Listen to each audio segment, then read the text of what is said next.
great to be here this morning. Good morning, everyone. And then we are here in this morning, asking a most dreaded question in the business. Every project, not just AI, but any project that you start, the very first question, even if you embark on the journey of starting to put together a solution around it or put together a technology around it, the very first question a business would ask, what is my ROI? That's the most dreaded question we are trying to answer today here. With that, let's just dive into that, how we can actually measure the true value of AI. With that, we will say that the value equation that we all have been working with so far in the past has changed and is changing drastically on a daily basis. So in AI, value is not just a target that you calculate today and be done with it, but it's a moving target now. You have to keep looking at it on a regular basis, innovate, and at the same time, recalculate that what is going to be my AI value in next few years, and then keep innovating on that way. So let's dive into it. What is the AI challenge, first of all, that you want to talk about, right? The reality check. Let's do the very quick reality check. Is the struggle. A lot of people, as the AI hype became, everyone wanted that I want to get on the AI. I want to build a lot of AI systems in my company because it sounds cool, right? Everyone, AI, I am an AI company. Then there is the gap, right? When you have the gap, do you understand the value of the gap? People will get disappointed if they don't get the value out of the AI. And then the confusion comes in that, how do I calculate this ROI? That's a reality check. So we will try to answer that. How can we do a reality check on my organization's lot of factors that will contribute to the AI value that we look at it, and we will redefine the AI value equation. The value equation itself will redefine, and then we'll calculate that how we can get the ROI out of it. So let's look at why we traditionally, the way we used to calculate the AI, it falls short. The traditional calculation, everyone looks at, okay, here is amount I invested, this is the output I'm getting out of it, here is my percentage ROI out of this particular one. Very simple math formula. With AI, this math formula doesn't hold anymore. Why it doesn't hold anymore? Because the world is changing on a daily basis, right? Your models are changing. Your model might be degrading. You have to go fine-tune it. Did I calculate the effort that goes in to maintain my models? The data is drifting. We saw that.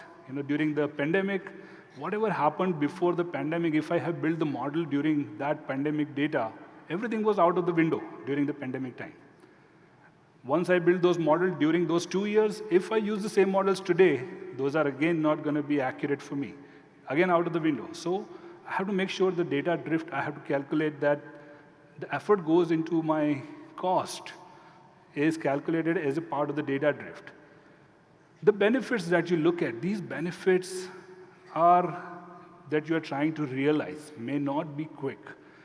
From the ROI point of view in manufacturing or other industries, people think that, okay, I will put the machinery in, I will start generating more goods.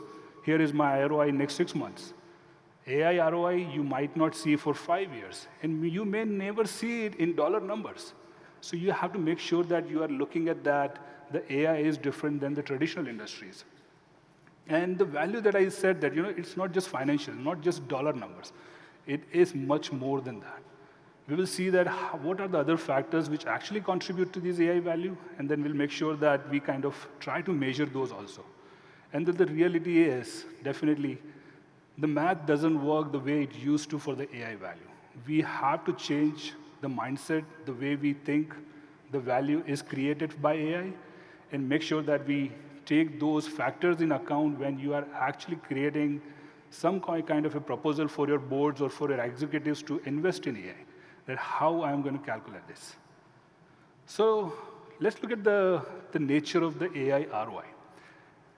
The way we look at it, before it is not the same anymore, right? So you will see that this is a dual nature now. There are two different pieces to the AI ROI.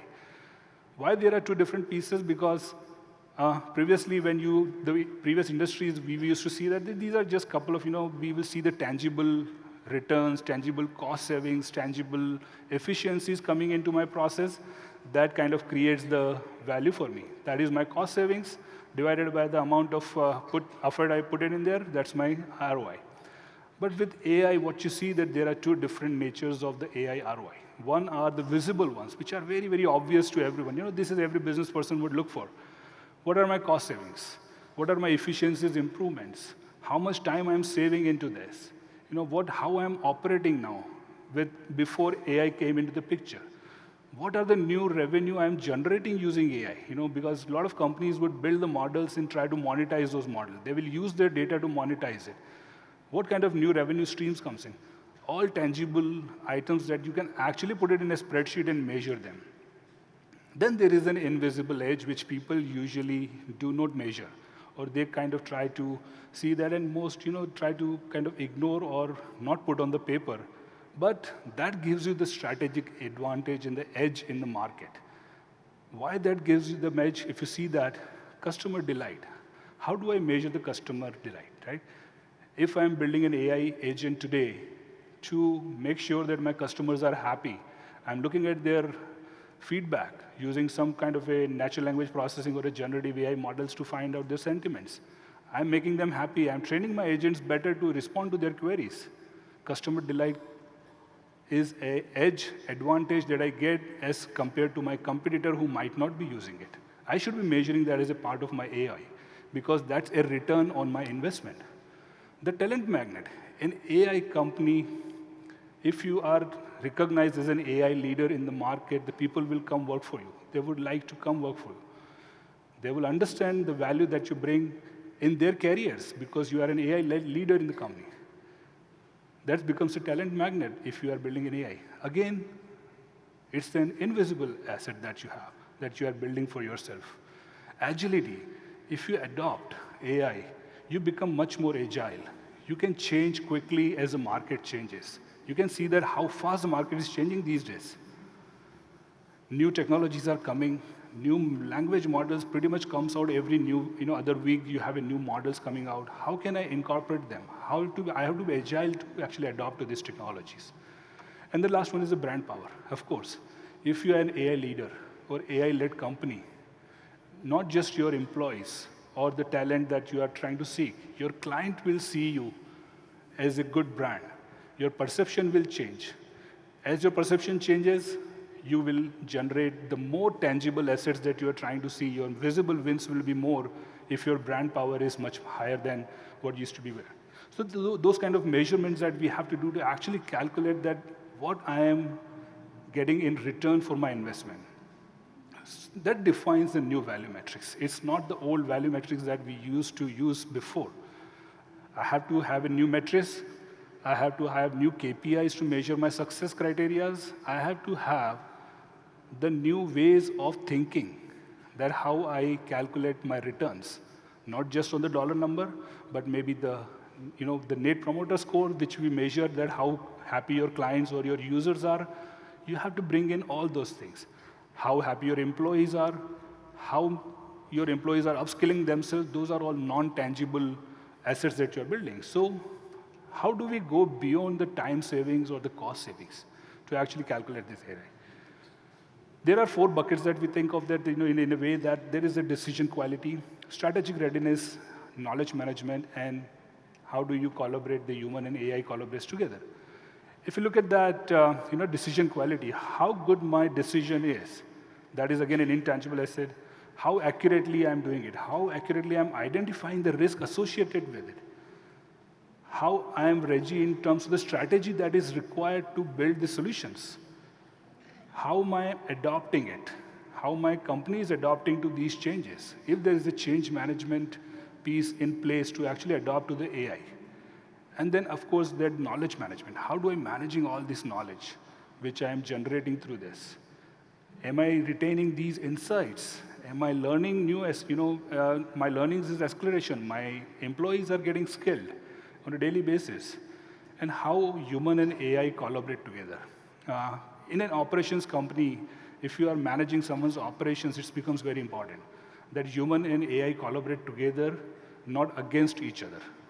So that people should not be thinking that AI is going to take away my job, but you have to collaborate together to make sure that together you generate more value out of it. You get upskilled yourself. All those things comes out when you actually think beyond time and beyond the cost savings. So keeping these in mind, the new value metrics and how do I measure them, let's define the AI value equation that we are looking for. So it's not just the tangible cost that I put in there to look at the return on my investment. Now it becomes much more than that. You look at the AI value in 3 different buckets which are multiplicative in nature. These are not just adding them together. These are multiplicative in nature. Even a single weak link can make this equation very, very kind of in terms of the when you are trying to calculate the value, go down in a way that you don't want to. And even a single particular factor can give you the exponential growth in this value that you're looking for. Because these are all 3 are multiplicative factor. Strategic impact, execution quality, time factor. Now let's just break this equation down in a very simple terms that how do we look at it? What is the strategic impact? In terms of strategic impact, I see that, how does an AI project contributes to my revenue? How do I save cost on the top of it? How do I create new innovative solutions? And how do I align the different functions together? Because AI, if you think any kind of a technology that you bring, it will try to combine different functions together. It is not a single project anymore. It's a portfolio investment. You are investing in multiple functions, multiple technologies, multiple use cases at the same time. It is not one single project. This project doesn't work in silos. These are all embedded in your company's ecosystem. So you want to make sure that you look at the alignment. How good I am at the execution quality? Do I have good data quality? Do I have the model monitoring ecosystem in place that I'm monitoring these?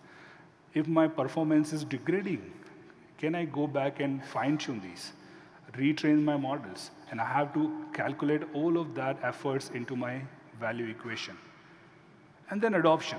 Adoption is one of the most important piece which people usually ignore. How fast my organization can adopt to an AI solution that I build. I can spend millions of dollars and build a very state-of-the-art solution using AI. Can my employees or my organization can adopt to that change? Otherwise, if you cannot adopt to an AI solution, it just becomes a science project for you. So you want to make sure that your adoption mechanism is in place for your company. And then the time factor, how fast I can build it, how fast I can take it to the market, how fast I can deploy that solution to get the value out of it. Can I sustain that? And then at the same time, does the market need it? Does my company need it? You have to time it accurately to make sure that you are capturing the value out of it. And then, of course, your total investment cost comes in, that how much I am putting in directly into this. And then there is a hidden cost associated with my models build. What are these hidden costs? For example, I have to go to a legal department to get the approvals of my generative AI projects because they have to go and review the whole architecture to make sure that I do not have a data breach. That's a hidden cost. I'm not putting the cost of my legal counsel into my ROI calculations. I have to go to my information security to find out that my architecture is secure enough. How do I find out? That's a hidden cost. I have to train my employees. I have to upskill them. That's my hidden cost. I do not put it into my calculations. I have to make sure that I look at all the costs associated with this and the risk associated with it. If I build this solution, am I at risk of losing anything? At the same time, when you are looking at the cost, you have to look at the opportunity cost. Opportunity cost is something that if I don't do this, what is my loss? That means what we call in industry is return on not investing. Where there is a return on investment, then there is return on non-investment. If I don't invest in this technology, what is my opportunity cost? What am I going to lose that? So we have to look at all sort of cost when we look at these, it will become much more clear that when we are actually combining these factors than just the infrastructure cost or a data science team cost into it, it becomes much larger picture for me to calculate the ROI. So we looked at the strategy, that there is a strategic impact, that what actually drives the strategic impact. Some of these are the visible ROIs are pretty clear. What is my revenue enhancement, how much error I'm going to reduce, how fast I'm going to deliver, what is my cost reduction, efficiencies, all those are very, very, relevant. At the same time, I have to look at the invisible ROI. As I spoke about this, how good decision I am making. What are the innovation catalysts I'm creating? Because in today's world, if you are not innovating, you will be, fall behind with your competitors. You make sure that you are continuously innovating, and then you have to create those catalysts in your company to have that. How agile I am, and how I am retaining the talent that I am actually hiring for that. People will move around. So I have to make sure that I look at the invisible AI. Because these are multipliers, as we saw in the equation, all these are going to multiply or exponentially change your ROI. Anything goes up, it's going to exponentially change it. These are not additives that you just add them up and calculate it. That becomes very important. And then when we looked at the strategic impact, how do I actually calculate the cost, total cost of my building an AI solution? So we looked at the visible cost, pretty obvious visible cost that we have. What is my data quality from the point of view of that? Do I have to spend the money to actually make my data good quality for an AI model? How accessible my data is? Then we have looked at that. The compute and storage, of course, people usually, that is the most used cost for any AI project, that they look at it. How much the compute is going to cost, how much is the storage is going to cost, the cloud and all. The subject matter experts, your data scientists, your mathematicians, your statisticians, your data engineers, all of them comes into the picture when you are building this technology across the time.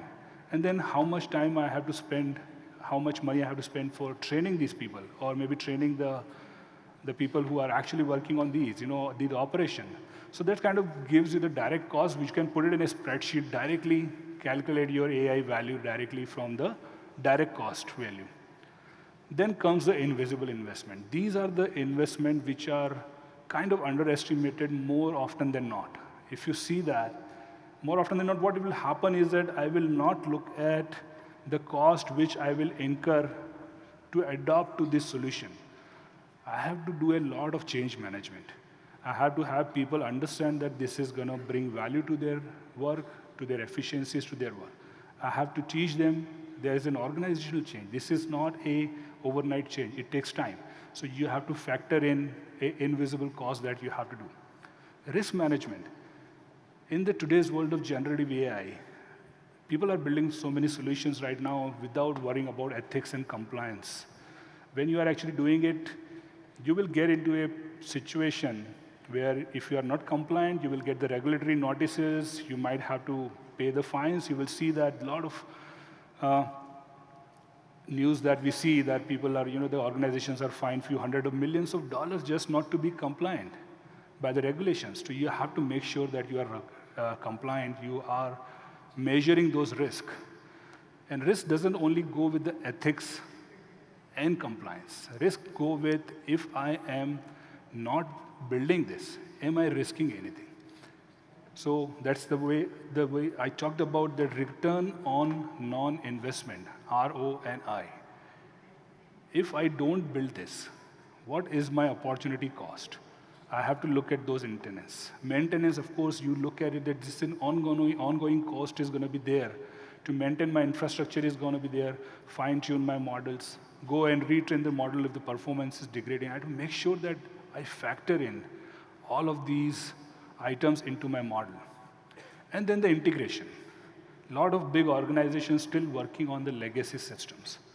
Old system, technology-wise, if I go and build a generative AI model which requires few GPU clusters to actually fine-tune, can I go and put it on a old server which I was using 10 years back?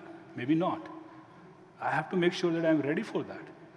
My integration with my legacy systems or the older system is plausible Without it, I will be spending additional cost to actually build the infrastructure to build that solution. And then my cost is going to go down, and then, of course, if you will calculate the ROI at the end, you will see that I cannot integrate something with my old system. My ROI is way too high.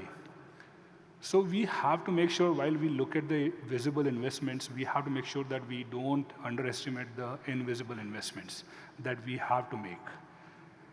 Because that's going to be a very integral part of your value equation. And more often than not, this is 2x to 3x of your visible cost, the direct cost. So if I'm spending $1 million in the direct cost to build a solution, it might be $3 to $4 million just to looking at the strategic costs that I have to put in, which are the invisible costs. People don't put the numbers to that. So let's not underestimate that while actually calculating the ROI for any AI projects. So what should be the implementation best practices? How can I actually implement something, adopt the industry best practices? People have been doing it for a very long time. Let's just go look at all the steps and make sure that we have a framework to calculate the ROI and make the money out of it, right? So because AI, as I said, if you are not deploying any solutions, not getting a returns on your investment, it's just a science project. You do not want to do your school science project in your company spending millions of dollars. So you have to make sure that you have a framework to work on. That's what this framework is about. That what should I do before I go and implement something? What should I do during the implementation phase? And what should I do once I implement an AI solution?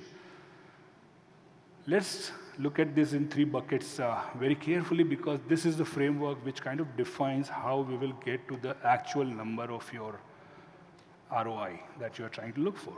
First of all, let's define a clear use case. You should define your problem very, very carefully. Step 1, spend a lot of time defining your problem. Otherwise, you will be working on all these projects for 1 year, and then you will figure out at the end that I was working on a wrong problem all this time. You do not want to get into a situation after 1 year that I find that I did not define my problem correctly. This is not what I wanted. Define the use case first. And then look at the technology, that what technology I need. Define the metrics of success. What is the success criteria for this? Do I want customer satisfaction? Maybe it's an intangible asset that I'm bringing. Maybe I'm not looking for that. If I will put this in, my customer queries will get resolved. Instead of 20 minutes, it will get resolved in 2 minutes. Maybe what I'm looking at, whether my customer is happy or not. That is my return that I'm looking for. You have to define your matrices upfront, that this is what I will measure. You should pilot before you go for full-scale deployment. Why piloting is very important? Because you can see a lot of challenges while piloting and can look at that, your moving target of your return, how it's going to move, how fast it's going to move during the pilot phase. So if I see during the pilot phase that I have to scale it up very quickly and I do not get that much of a return out of it, you will know that in the pilot phase. So pilot before you go deployment. Look at the data quality very carefully, because your AI models are just going to be as good as your data. If you do not have a good quality data, you are completely building a solution which is not going to give you any returns at all. Make sure that you look at the pre-implementation phases. Once you define these 4 free implementation phases, what should you do during the implementation itself? You invest in training and change management. Adoption is extremely important. You build a big solution, people are not adopting to it, it's a completely waste of your investment. Make sure that you look at the change management piece of it. You partner with the industry-specific AI experts during the deployment to make sure that you are bringing in the right people for the job. Extremely important. You implement the continuous monitoring. Why continuous monitoring? Because models will degrade, data will drift, new models will come in. You have to continuously monitor, make sure that you are looking at everything from the point of view of investment and the returns. Technologies will change, new models will come, but you have to continuously monitor everything. What you will be monitoring is what you defined in the pre-implementation phase, your matrices that you defined. Keep monitoring them, And then budget for maintenance and updates. People don't do that. People will think that, okay, one size fit all, I put it in, it will work for years. Everything needs maintenance. Make sure that you budget for maintenance and updates. Once you implement this solution, what should I do post-implementation? Trade the portfolio. As I said, that AI solutions are not working in silos now. It is not one solution. If I am building a document extraction solution, it can work for my supply chain contracts, it can work for my training programs, it can work for my finance, it can work for any function that I want. So these solutions does not work in silos anymore. Look at the portfolio level solution build, that I can actually take it to the multiple functions and get the more value out of it. Don't look at that, I just need to build one solution for this one function and one use case and done with it. Look at a portfolio investment. Make realistic expectations. A lot of times people will think that generative AI agents, it's a magic wand. I will wave it and then it will do something, right? There are no secrets behind it. There is no magic spell. Everything has to be realistic. I have to set up the realistic expectations for my ROI and the cost. Regularly assess and adjust the ROI. As I said, that these are moving targets.